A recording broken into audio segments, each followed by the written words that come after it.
Hey guys, I'm back again. I've been using the Google Pixel Fold for 1 week, and here is my review. Currently recording this video on the Pixel Fold. It has 11% battery left. I will try to make a 10-minute video, and hopefully the battery don't die before then. I guess in theory I could charge it while I'm recording the video, but I'm currently connected to a mic, so we'll power through. We'll hope for the best, and like to live dangerously. So we'll start off with the pros, and then we'll hit on the cons afterwards. So one of the best features about the Pixel Fold is it's having that giant large display in your pocket. It's nice to have a tablet in your pocket, great for watching YouTube videos and doing random mundane tasks throughout the day, whether you're brushing your teeth, doing dishes, folding laundry, even doing shopping. I find that it's pretty useful to have this phone open up. I just leave it in my shopping cart so I can glance at my grocery list. And I just turned my display timer to 5 minutes, so it will be on the whole time. I know that's going to kill the battery pretty quickly. You always have the display on at all time. But for the most part, I remember to turn it off when I'm not using it. But just in general, battery life-wise, I get about 9 to 13 hours of battery life in this phone. So it is just okay battery life. For an $1,800 phone, you would expect more.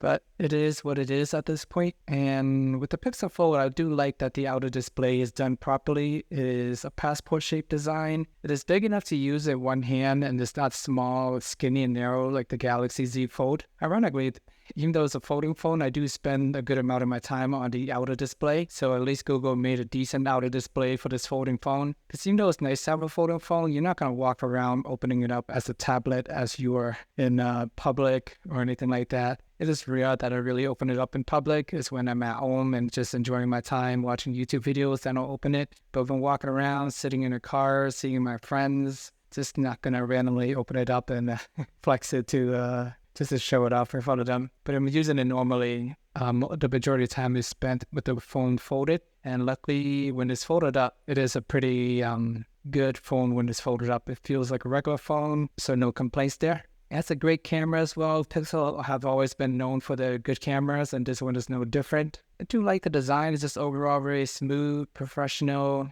premium materials all around. The hinge feels pretty durable. I do like the fact that it closed flat. It may seem like it's something small and should be straightforward, but Samsung took 5 generations before they made their phone flat. For whatever reason, they decided to go for that little angular crease thing where there's like a gap over the last 4 years. But now Google made a flat design, Motorola is flat as well, and everyone else is going towards a flat design. That is overall cleaner look. If it's flat, it will prevent dust from getting in. Just taking your phone out of your pocket, there's so much dust that can accumulate over time. And this phone is water resistant. It does not have dust resistant. It's all it has just in terms of what I like of the phone is it's the ability to have a giant tablet in your pocket whenever you want. But how often you use it and when you use it, it really all depends. Now let's hit on the negative. I feel like I have more negative things to say about this phone. Maybe because in the back of my mind, it costs so much, my expectation is much higher. But if this phone was $1,000, it would be a lot to like. I know in some cases people can do trade-in deals or lock in a contract for a few years. I can see a case for that. But I wouldn't just outright drop $1,800 on this phone. And first of all, you're getting an older chip. The Tensor chip is a 2022 chip used on the Google Pixel 7. It's also used on the Budget 7a. And right after you buy this phone, Google generally release their new phones around October. So just in 2 to 3 months, you're going to be having an outdated chip on an $1,800 phone. So just be mindful of that. Since this is a first generation foldable for Google, they are lacking a lot of features compared to what Samsung has to offer. Since it has been 5 generations of the Fold, it's just much more refined. And I like some of the software features, such as the gestures. If you want to use your main camera to take pictures, you can just wave at the phone to do that. And it just happens automatically. You can wave to start recording videos or taking pictures. But on a Pixel, you have to go into the camera and hit the timer. And so you have to set the timer every time. And then once you set the timer, you can either press the record button on the phone, or you can wave at it and hopefully it'll work. Unfortunately, I find that it only works like half the time. So I just like the way Samsung built theirs better. You don't have to set the timer. You just wave at it and it's always looking at you and tracking. So Samsung has the better implementation there. And next, I just like the Samsung's ability to default your camera to the last option that you use. For example, you're recording a video. Next time you launch your camera, it will stay in the video. But for Pixels, since I do a lot of video recording, every time I launch the Pixel camera, it always defaults to the photo. Then I have to click over to video, Then I have to turn the camera around. It's like 3 or 4 steps every single time. And it gets tedious over time. Throughout the day, you always have to press so many different things as you do one simple action. It does adds up just in terms of time saving and effort, and it does get tiring after a while. And speaking of 3 to 4 taps, I just don't like the Wi-Fi, the ability to turn that off. You got to tap the internet, and then you got to take the Wi-Fi, and you got to swipe it away. It's like 3 to 4 unnecessary steps as well. Most other manufacturers just let you do one tap to turn Wi-Fi on and off. I know I complain about this a lot in my other private videos, but it is something that does annoy me. And between this and the camera default option, there's so many extra taps that is so unnecessary that Google can fix pretty easily, but they haven't done it yet, but they can in the future. Hopefully they will. But for now, little things like that I just don't like about the software. And when you're using it in a display, most of the apps are not really optimized. You're going to see a bunch of black bars on the side, whether you're using Twitter, some games. On Samsung Galaxy Z Fold, they do have an option to force certain apps to be full screen if they're not supported. So I do like having that flexibility. And on the Pixel Fold, you're pretty much stuck with whatever option that is available. You're pretty much stuck with it. So whether you like it or not, you're going to have those black bars on the side or just random gaps that are not filled in. And the point of having a large phone is you can take advantage of the full display, but you have a large phone and there's so much gap left. You're not really taking advantage of the big display unless you're watching YouTube or something. And peak brightness on this phone is only about 1400 nits compared to the 1700 on the Galaxy Z Fold 5. So just me walking around briefly in the sun, I do notice that it's not as bright compared to Galaxy phones with the latest flagship. I'm not outside that often, but when I am, that is something that does stand out to me. And just in general, the Galaxy Z Fold 5 is just a much more refined phone, and you get actually your software support compared to Google. So it depends if you want a long and skinny front display, or do you want a more traditional, flatter, fatter, normal size display to front. I like the Google front better, but I like all the extra softwares and tweaks that Samsung have on their folding phone. And I am a bit surprised that the Pixel Fold is launching at $1,800, which is the same price as the Galaxy Z Fold 5. In general, Pixel phone, they tend to be a few $100s cheaper than the flagship phones out there. For example, the S23 is $800, the Pixel 7 is about $600, and Samsung's flagship phone, the S23 Ultra, is $1,200, and the Pixel Pro launched at $900.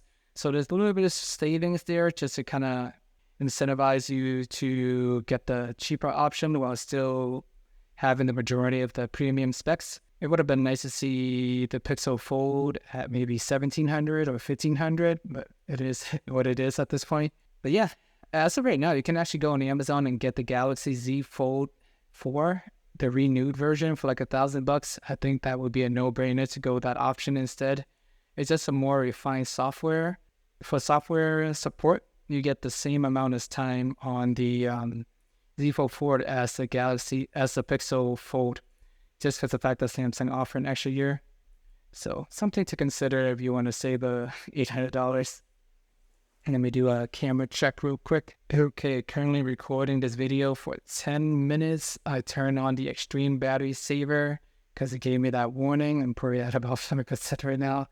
We'll see how much I can bang out before my phone shut down. And the most challenging part about owning a folding phone is just the fact that it's so heavy. You're basically holding 2 phones at all times, just folded together and resting it on your pinky, especially using it with one hand. So if you're using a folding phone, just make sure you have 2 hands available for most of the time. Although you can use it with one hand, it puts a lot of weight on your pinky, so make sure you work out that pinky. And yeah, it's just a very bulky and heavy phone, and I don't think enough is said about that. Like, the idea of having a tablet is good, but when you're not using a tablet and just using it as a regular phone, it gets really heavy. And for me, being a new dad, taking pictures of my newborn son, I always feel like I might drop the phone on his face. I mean, it's okay if I drop it on my face, I'm laying on bed and using it, might fracture my nose or something, but I think this phone might kill a baby if you drop it on the kid.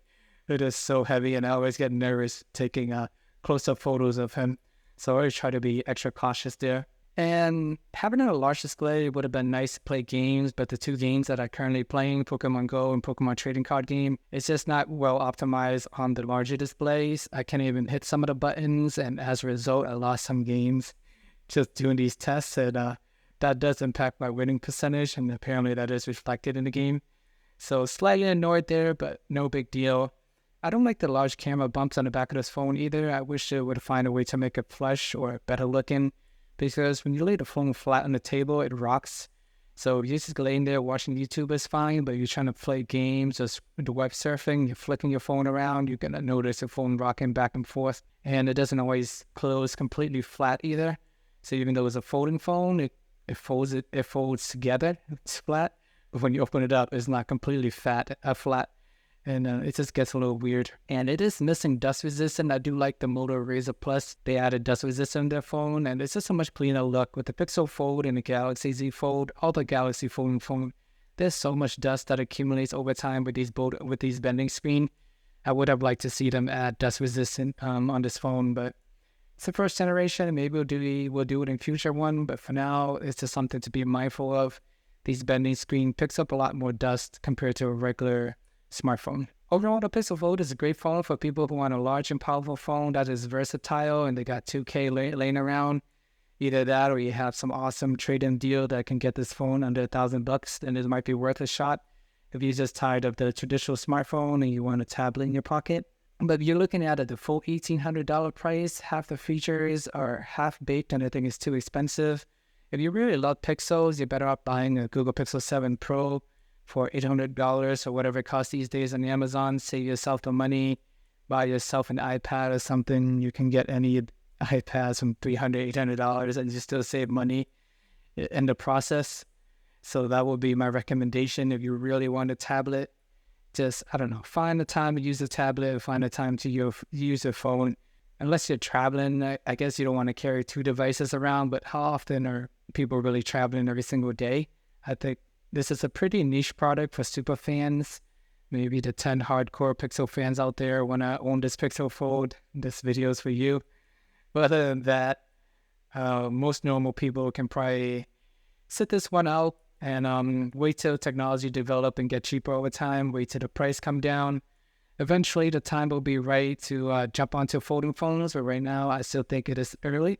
I would recommend you save your money and just watch me rant about this phone. It is absolutely not perfect, and you're going to have to spend $2,000 for a phone, $1,800 after tax is basically $2,000. You would expect near perfection, but this is not the case. And you're just paying for new technology, really. But overall, it's pretty fun to use if you don't mind dealing with a heavy phone and all the extra little weird optimization issues. But I think for now, it's a solid phone. I'll use it for a few more weeks. I'll let you guys know if I discover any new bugs or complaints that I have. But so far, I enjoy just having a tablet throughout the day in and out of my pocket. It's just super heavy. I'll test this phone out for a few more weeks before giving my final verdict. And I'll let you know how this phone's going to age. But appreciate you guys joining me on this journey. These days, being a new dad, I'm just lurking around the house, taking pictures around the house of my kid. I don't really have time to walk around to take pictures of trees and nature. So kind of make the best of it. But overall, at least you get to see what this phone is like, just from someone who's just staying at home all day and making the best out of the situation. But for now, look forward to doing more tests on this phone, and I'll keep you guys updated. Please check out day 6 if you haven't already, along with my other daily vlogs. Thank you for watching. Remember to like and subscribe, and see you guys in the next video. All right, I am actually shocked this phone is able to record 16 minutes. I'm going to do some editing afterwards to chop this video up and make about 10 minutes or so, maybe 13 minutes. But at 11% battery, I'm able to record this full video. We got the review in. And just a quick update there for you guys.